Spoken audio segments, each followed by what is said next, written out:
To Philippians.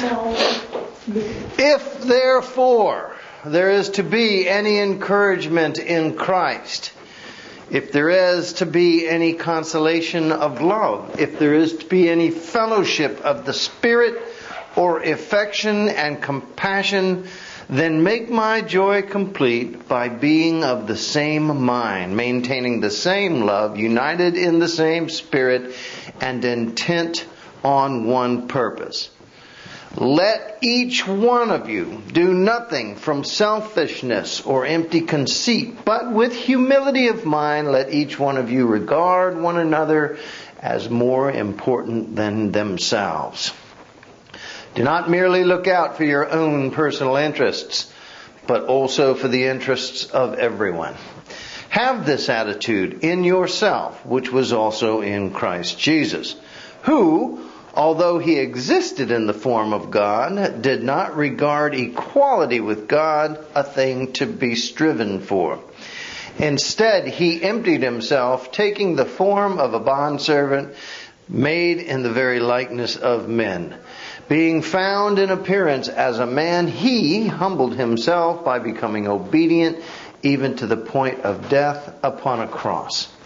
Therefore, God also highly exalted him and bestowed upon him the name which is above every name, that at the name of Jesus every knee should bow, and those who are in heaven and on earth and under the earth, that every tongue should confess that Jesus Christ is Lord, to the glory of God the Father. So then, my beloved, just as you have always obeyed, not as in my presence only, but even now, much more, in my absence, continue to work out your salvation with fear and trembling. For it is in God who is at work within you, both to will and to work for his good pleasure. Therefore do all things without grumbling or disputing, that you may prove yourself blameless and innocent, children of God, above reproach, even in the midst of a crooked and perverse generation, amongst whom you will appear as lights to the world. Hold fast the word of life, so that in the day of Christ I may have cause to glory, because I did not run nor toil in vain. But even now, if I am being poured out as a drink offering upon the sacrifice and service of your faith, I still rejoice and share my joy with all of you. And you too, I urge you to rejoice in the same way and to share your joy with me.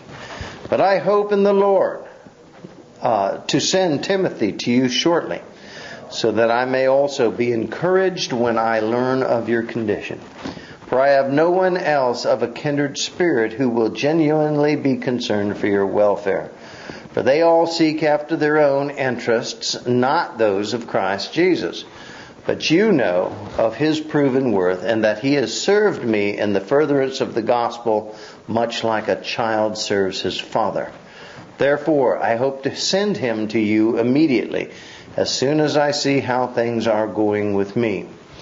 I also trust in the Lord that I myself shall be coming shortly. However, I thought it necessary to send also to you Epaphroditus, my brother and fellow worker and fellow soldier, who is also your messenger and minister to my need, because he was longing for you and was distressed for you when he heard that he was sick. For indeed he was sick, even to the point of death. But God had mercy upon him, and not only him, but also on me, lest I should have sorrow upon sorrow in losing him. Therefore I have sent him all the more eagerly, in order that when you see him again, you may continue to rejoice, and I may be less concerned about you.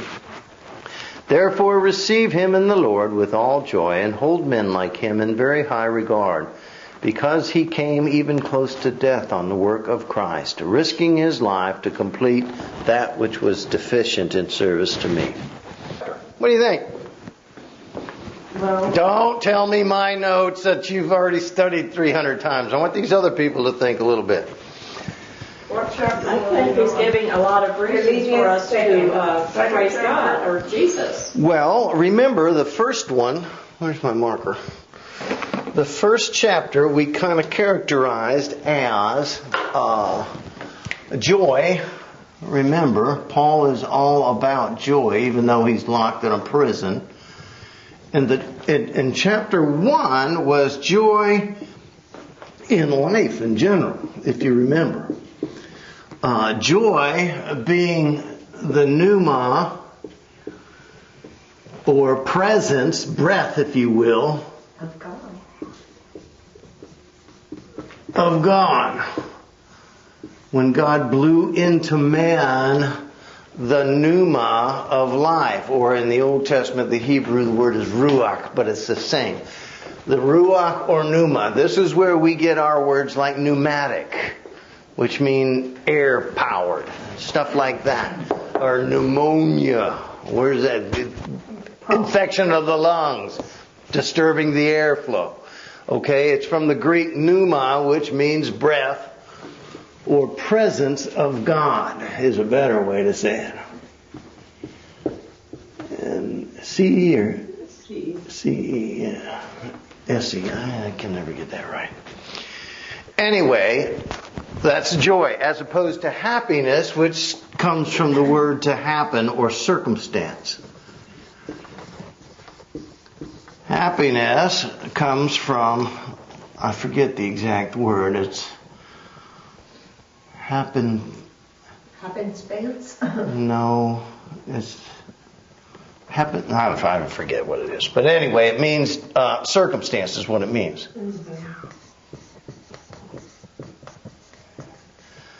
And circumstance is always changing because the world is always changing. And regardless of how we want to see a bit of joy here and there or happiness here and there, sooner or later that will come to an end. Whereas pneuma is unchanging because it is of the character of God. As God does not change, neither does His pneuma or His presence in our lives. Which would imply then, the implication here being, this is not only permanent, unchanging, but it can be relied upon. It's assured, something you can depend upon, as opposed to this, which is fleeting. And there is no assurance here. There is no assurance here. Example, let's say you all bought a scratchy ticket at the 7-Eleven and you scratched the scratchy ticket and you won $500. You go, woohoo! And you're all happy about that. So you go back and buy 500 more scratchy tickets. Well, there's no guarantee that any of those are going to win. You see what I'm saying? And you can scratch them all off and you might win $1 or $2 here or there. And then when you're all done, you sit there and go, well, bummer, man, my 500 is gone and all I got is a bunch of scrap paper here. Changing. No assurance that you're going to win here. No assurance that you're going to get any return. This is the opposite of that. God says, I'll never leave you. I'll never forsake you. Stay tight with me. I'll stay tight with you. And you don't even have to fear anything. Not even this world, because I have overcome this world. This is the difference between the presence of God, pneuma, joy, what we translate as joy, or happiness, which relies on circumstance. You have a favorable circumstance, great. You get a favorable wind to sail your ship, great. You get a hurricane, you're in trouble. Because it's going to sink that little boat of yours.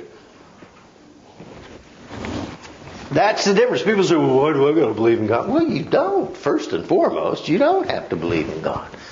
But if you're a betting kind of guy, I think I would go with the sure winner than the maybe but probably not. And so many people put their life in right here. I got a nice house, I got a nice dog, I got a nice wife, I got a nice job. I don't need to go to church. Boy,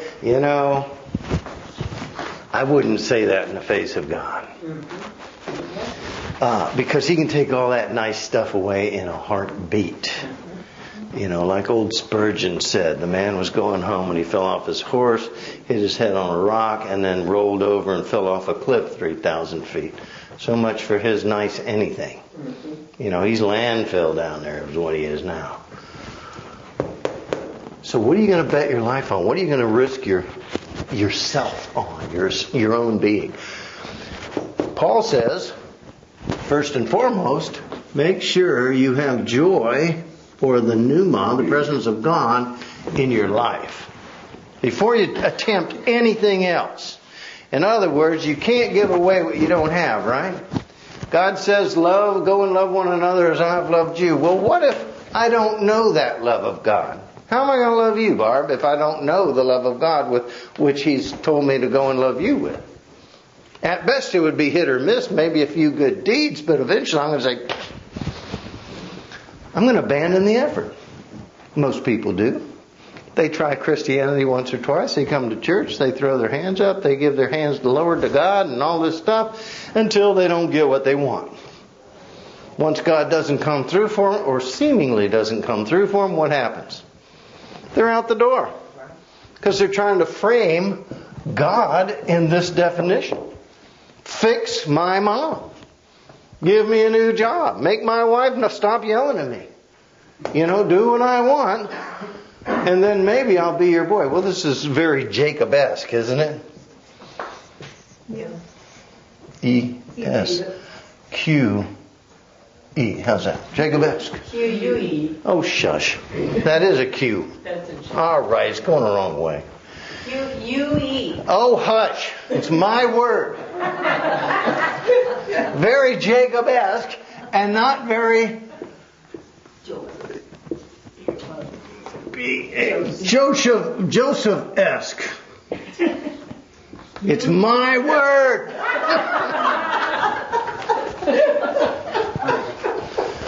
Joseph knew not only his God, he loved his God, he obeyed his God in every turn. So regardless of how bad the circumstance got, and it did many times, thrown in jail, sold in slavery, he hung tight and came out on top. Jacob, on the other hand, not so much.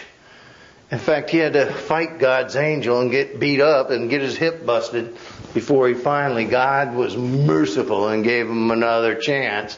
Are you sure you want to back this horse or that one?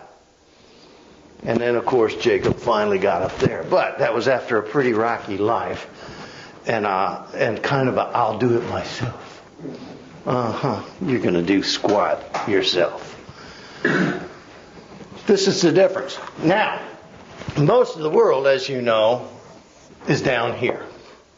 Very few are up here because quite frankly, it's just too much work and I don't have time. This God stuff. Well, you'll have all the time in the world in hell. You're not going to accomplish much down there because you're going to be melting every day.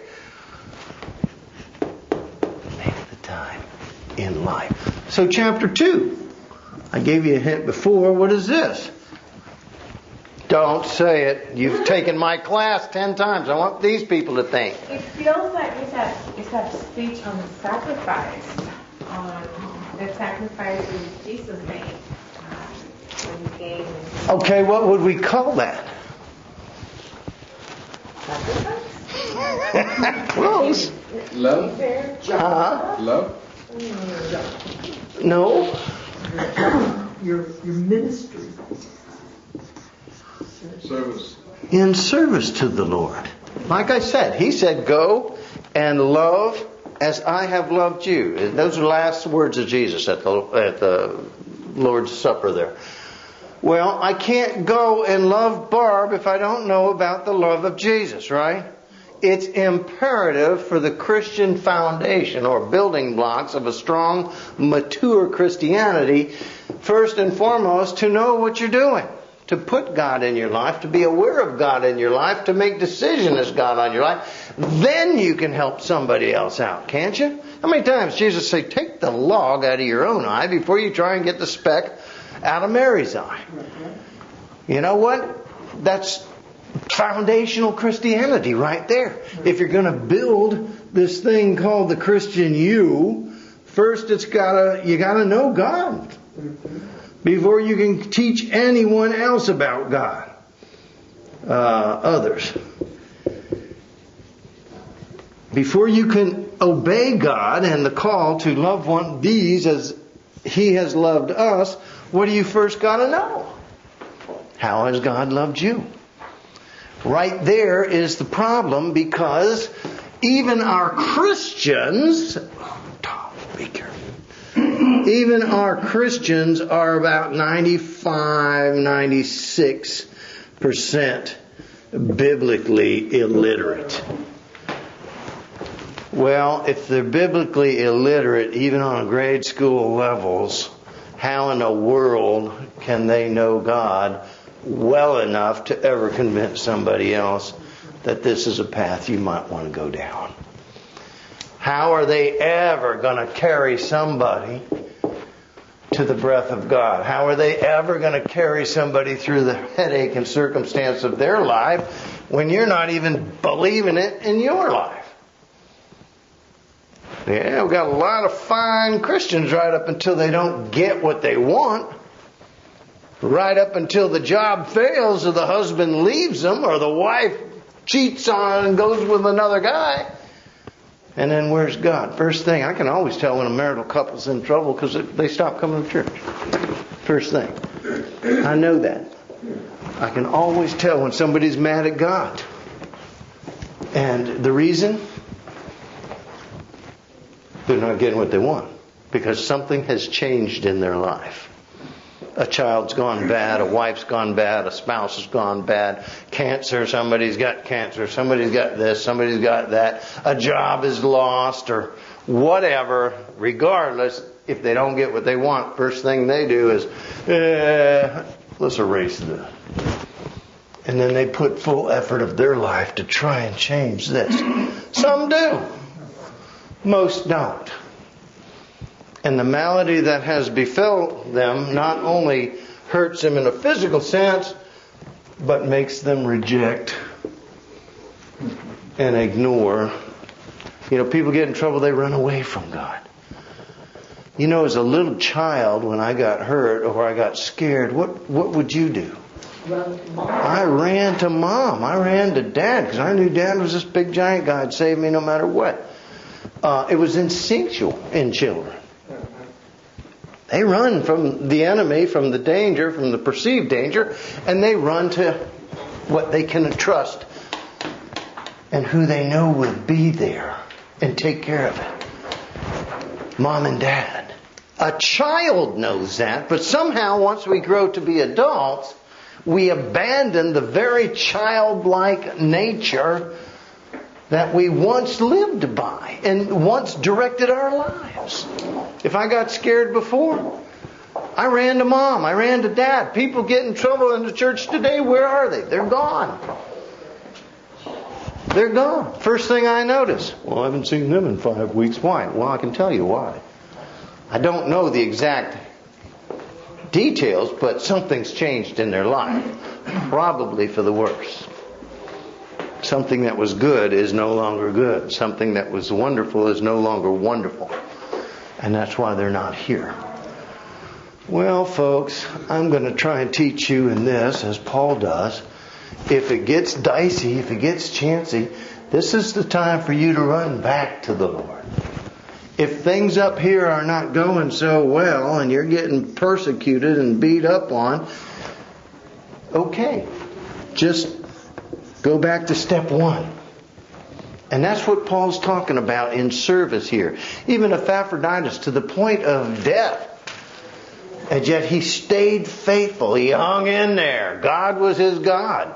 And even if he died, as Paul said himself, even now I'm getting ready to be poured out like a drink offering. That was an old temple thing. In other words, poured on the ground, wasted, spilt, spent. Even now, my life is about to get poured out to no avail by the Romans. But nevertheless, I know one thing. I know one thing won't fail me. And it won't fail you. Stay strong. I've heard good things about you. Stay strong. If this gets tense, which it did because of persecution in that day and age, refer back to Rule 1. If Rule 2 never goes very well, refer back to Rule 1, that God is with you. I will not leave you. I will not forsake you. You need not fear the world, because I've overcome the world and I am only a breath away. I am closer to you than you are to you. And Christians, mature Christians, grown up Christians, know this. You know what? They sit there and they moan and they go, oh, if God only knew. Hey, stupid. He's right there. Why don't you say it louder? Maybe he didn't hear you. If God only knew. He knows. He knows. And He's right there to walk you through it, and if necessary, to carry you through it. He'll carry you through it. You just keep strong here and continue your efforts. Keep strong and continue your efforts. Get out there on the field and give us your best. I know you're hurting. I know you're playing through pain. I know you got a busted up knee and a bruised leg and a shoulder that hurts. But we need to win this. Get out there and play through the pain. If you trust the coach, then get out there and give me your best. And if we all pull together and give us our best, then we're going to come out of this okay. We're going to come out of this okay. This is what Paul is talking about. Trying to emphasize, remember now, he's chained up to a sewer. He's been hungry and cold and stinky and everything else, you know. And yet he's still talking about how wonderful life can be in God. How wonderful service can be in God. You know where you learn most about God? Come on. Number 2. There you go. We often learn most about God when we're in God serving others. And we see the little light bulb go on in them, you know, bing. And often when that happens, the light bulb goes on in us. Bing. And if we're really genuine about it, we can walk away even from the hardest service, the most demanding service, the most difficult circumstance, and say, you know, that wasn't so bad. Or you can sit there and say, well, it can only get worse. It will. It always does. I was reminded of that one day when I was in that frame of mind. And I had to take Carol for something, colonoscopy or something. You ever seen somebody come out of one of those? They're horrible. And I had to load her into my car.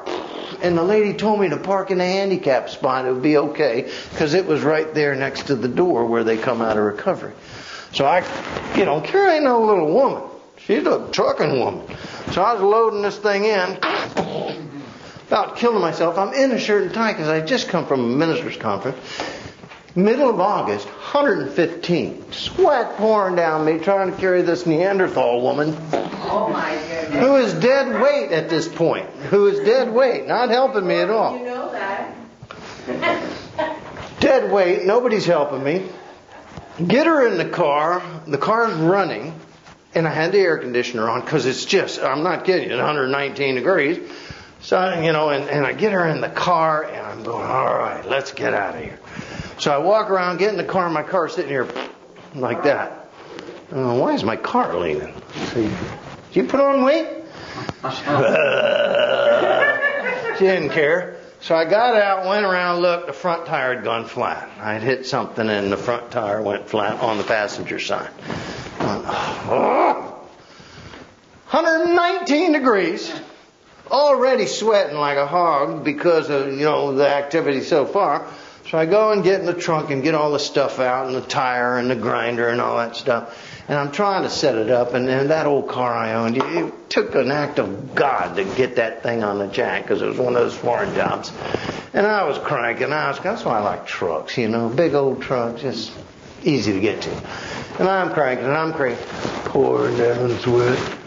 The lady says, park in the handicap spot. We never have any handicap. Here comes a handicap bus full of handicapped. All of them to get colonoscopies that day. And the guy's yelling at me, why are you parked there? And I said, I'm picking up a patient, relax, and I had a flat tire. And he's yelling at me, well, I've got a whole bus full of people. And I said, you sit there and yell at me, or you could help me change this tire. And he says, I ain't changing no tire. And I'm sitting there trying to do it. By now I've taken off my tie. I've got grease all over my hand. By the way, have you ever tried to change a front tire when the car's been running a long time in Florida in 119 degree heat? That rim and the brakes and everything around that engine is like 1,000 degrees. And that heat pouring off on me is wet pouring down. And I said something stupid. I said, oh, come on, God, give me a break. Can't get any worse. Oh, yes, it can.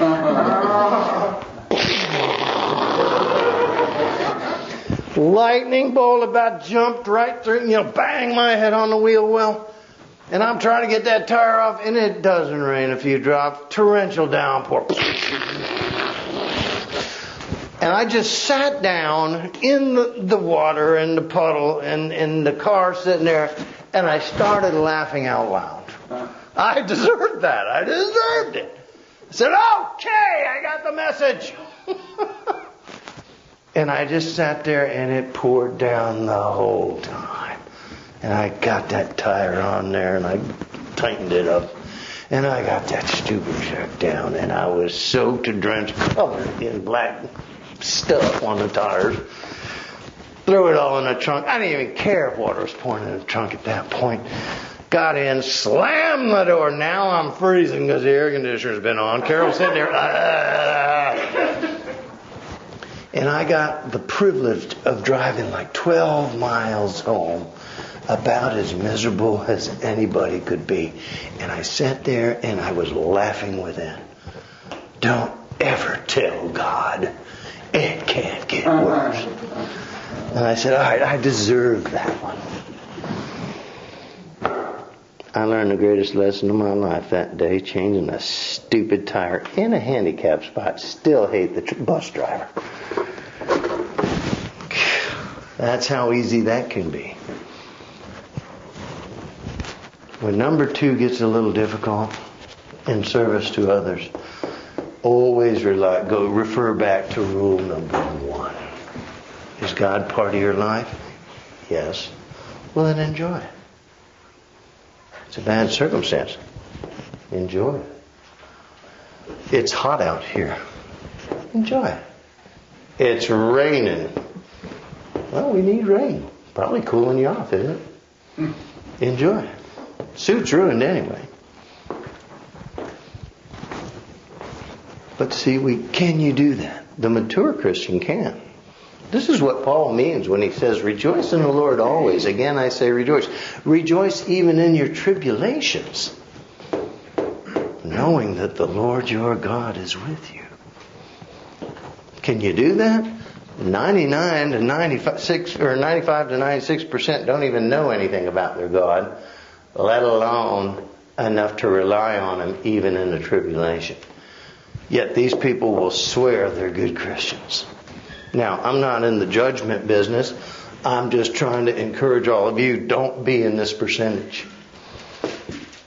Be in the percentage that knows their God and believes their God enough to trust their God, not just in their daily living, but in their daily serving tasks. Whether it be setting up chairs for a chili cook-off, or ministering to the lady down the street, or helping some kid in trouble. Whatever it is, doesn't make any difference. Pneuma. See, we see joy as happiness. It's not happiness. It's the presence of God with you. Oh, if God only knew. Don't say that. God knows. You're the idiot that doesn't realize it.